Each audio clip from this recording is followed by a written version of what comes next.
والسلام على رسول اللہ اما بعد۔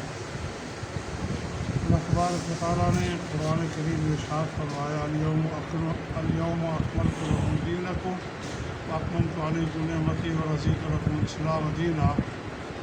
آج کے دن میں نے دین جو ہے تمہارا مکمل کر دیا۔ دین مکمل اللہ کے رسول علیہ السلام پر اللہ تبارک و تعالیٰ نے قرآن کریم کے ذریعے مکمل کر دیا، کامل ہو گیا ہے۔ اور اس دین میں اللہ کے نبی صلی اللہ علیہ وسلم نے جو ہمیں عیدیں بتلائیں وہ دو عیدیں ہیں، عید الفطر اور عید الاضحیٰ۔ اس کے احکام بتلائے ہیں، اس کا طریقہ بتلایا ہے، نماز پڑھنی ہے، دن کا آغاز کیسے کرنا ہے، عید کے دن آپ نے کچھ نہ کچھ کھانا ہے اور عید الاضحیٰ پہ کچھ نہیں کھانا، سارا مکمل ایک پروگرام اور دین بھی مکمل ہو چکا۔ نیا کوئی ایڈیشن نہیں ہے کہ نئی وحی نازل ہوگی اور پھر اس میں کوئی تبدیلی آ جائے۔ دین کامل ہو چکا۔ اب اس میں ایک تیسری عید کو شامل کر دیا گیا جس کا اسلام میں کوئی تصور نہیں ہے۔ مسلمانوں، اسی چیز کا نام ہی بدعت ہے۔ دین کے یعنی وہ تانے دیتے ہیں کہ تم بخاری کا ختم کرتے ہو، تم فلاں پروگرام کرتے ہو، سیرت کے پروگرام کرتے ہو۔ بھائی ہم ان کو دین کا حصہ تو نہیں سمجھتے، اور نہ کرنے پر کوئی گناہ گار تو نہیں ہوتا بندہ۔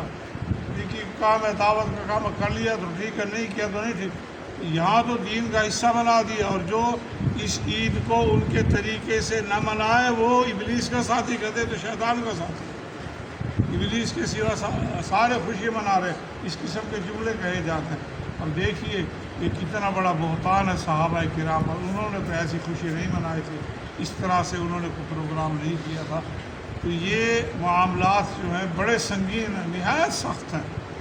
یہ بدعت جو ہے ایک جسمانی بیماری ہوتی ہے انسان کو۔ اللہ کے نبی کی دعا فرمایا جب کسی کو مبتلا شخص کو دیکھو نا، کسی بیماری میں مبتلا ہے، دعا پڑھا کرو، الحمدللہ الذی عافانی مما ابتلاک وفضلنی علی کثیر ممن خلق تفضیلا۔ اے اللہ تیرا شکر ادا کرتا ہوں میں، تو نے مجھے محفوظ رکھا اس بیماری سے جس میں تو نے اس کو مبتلا کر رکھا ہے، اور اپنی بہت ساری مخلوق میں تو نے مجھے فضیلت عطا کر رکھی ہے۔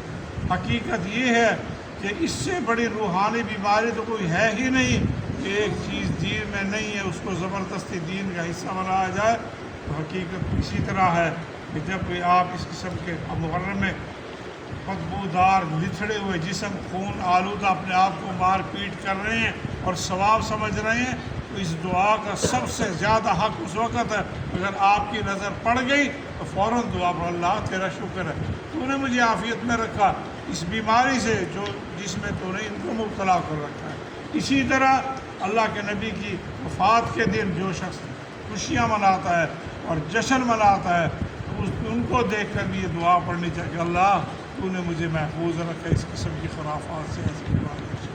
اور المیہ یہ ہے قرآن کریم میں کئی مواقع پہ اللہ تبارک و تعالیٰ نے سابقہ امتوں کے جو معاملات اور قصے بیان کیے، سب سے بڑی وجہ جو ہوتی تھی جب بھی جس قوم کو اللہ کے نبیوں نے دعوت دی، انہوں نے کہا ما الفینا علیہ آباؤنا و اجدادنا، ہم نے اپنے باپ دادا کو ایسے کرتے ہوئے پایا، ہمارے باپ دادا کیا عقل نہیں رکھتے تھے، ہم سب نے یہی بات کی، ہمارے باپ دادا ایسا کرتے تھے، ہمارے باپ دادا ایسا کرتے تھے، ہمارے باپ دادا کو عقل نہیں۔ آج بھی یہ بیماری سرایت کر چکی ہے۔ ہمارے بزرگ ایسا کرتے تھے، انہیں پتہ نہیں تھا دین کا، تمہیں زیادہ پتہ ہے۔ میرے بھائیو، سب سے زیادہ محبت کرنے والے اللہ کے نبی کے ساتھ صحابہ کرام تھے۔ جب انہوں نے اس قسم کا کام نہیں کیا، کیا آپ کو ان سے زیادہ محبت ہے؟ یا نعوذ باللہ اس نیکی کا صحابہ کو نہیں پتہ چلا اور آپ کو پتہ چل گیا؟ یا نعوذ باللہ اللہ کے نبی نے اس نیکی کو نہیں بتلایا کہ تیسری عید بھی ہے، اللہ کے رسول صلی اللہ علیہ وسلم نے دین کو مکمل نہیں کیا؟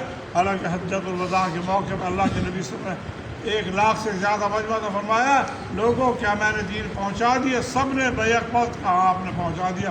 اللہ کے نبی صلی اللہ علیہ وسلم نے آسمان کی طرف انگلی کا اشارہ کرنا، اللہم اشہد، اللہم اشہد، اللہ تو گواہ ہے، یا اللہ تو گواہ ہے، یا اللہ تو گواہ ہے، تیرا تو نے میرے ذمے جو دین کی امانت دی تھی میں نے وہ مکمل پہنچا دی۔ اللہ کا نبی دین مکمل کر کے عمل کر کے ایک صحابہ کی بہترین جماعت کو تیار کر کے اس دنیا سے رخصت ہوئے، اور دین جو ہے وہ اللہ کے نبی کے اصحاب کا نام، ان آمنوا بمثل ما آمنتم فقد اہتدوا، اللہ تعالیٰ قرآن کریم فرماتا ہے ان صحابہ جیسا جو ایمان لے کر آئے گا وہ ہدایت پا جائے گا۔ چونکہ صحابہ نے ایسے کام نہیں کیے، اللہ تبارک و تعالیٰ ہمیں اس کام سے بچا کر رکھے جو دین میں اضافہ ہو، دین میں نیا ہو، دین میں غلو ہو اور خود ساختہ ہم نے اس کو نیکی بنا رکھا ہو۔ اللہ تبارک و تعالیٰ سمجھنے کی اور عمل کرنے کی توفیق عطا فرمائے۔